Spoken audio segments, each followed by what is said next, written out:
સાવલી પાસે લૂંટના સહકારી મંડળી અને આ મંડળીમાં 6 લાખ કરતાં પણ વધુ ઉચાપતની ફરિયાદ સામે આવી છે. એટલે કે રકમ જમા નથી થઈ. બેંકમાં જ્યારે આ રકમ ન જમા થઈ હોય ત્યારે પ્રમુખ દ્વારા નજીકના પોલીસ સ્ટેશનમાં કમ્પ્લેન એટલે કે ફરિયાદ નોંધવામાં આવી છે.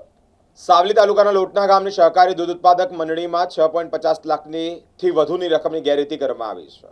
મંડળીના પ્રમુખ ઉપેન્દ્રસિંહ ચૌહાણે સાવલી પોલીસ મથકે ફરિયાદ કરી છે. ફરિયાદ મુજબ મંડળીના પૂર્વ પ્રમુખ લાલસિંહ અર્જુનસિંહ પરમારે મંડળીની 6,50,390ની રકમ રોકડ રકમ બેંકમાં જમા કરવાને બદલે પોતાના ઉપયોગમાં લીધી હોય તેવી માહિતી સામે આવી છે. આ માહિતી જે પ્રમાણે મળી રહી છે તે જ પ્રમાણે મંડળીના વાર્ષિક ઓડિટ દરમિયાન આ રકમ બેંક ખાતામાં જમા ન હોય તે અંતર્ગત ધ્યાન દોરવામાં આવ્યું છે. ત્યારબાદ મંડળી દ્વારા અનેક વખત રકમ પરત જમા કરવામાં જણાવવામાં આવ્યું હોવા છતાં રકમ પરત ન ચૂકવાતા અંતે મંડળીના હોદ્દેદારો દ્વારા સાવલી પોલીસ મથકે ફરિયાદ નોંધવામાં આવી છે. બનાવને પગલે ગામ સહિત પંથકમાં ચર્ચાનો વિષય બન્યો છે. સાહેબ, લૂંટના ગામ દૂધ ઉત્પાદક સહકારી મંડળીની અંદર લાલસિંહ અર્જુનસિંહ પરમાર તેમને 6.5 લાખનું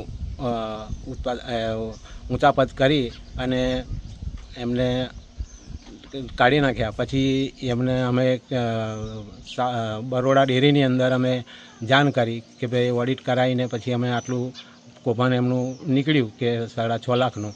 તો પછી અમે જિલ્લામાં પછી એમને હુકમ કરી અને પછી સાવલી પોલીસ સ્ટેશનમાં આપ્યું. શું નામ આપનું?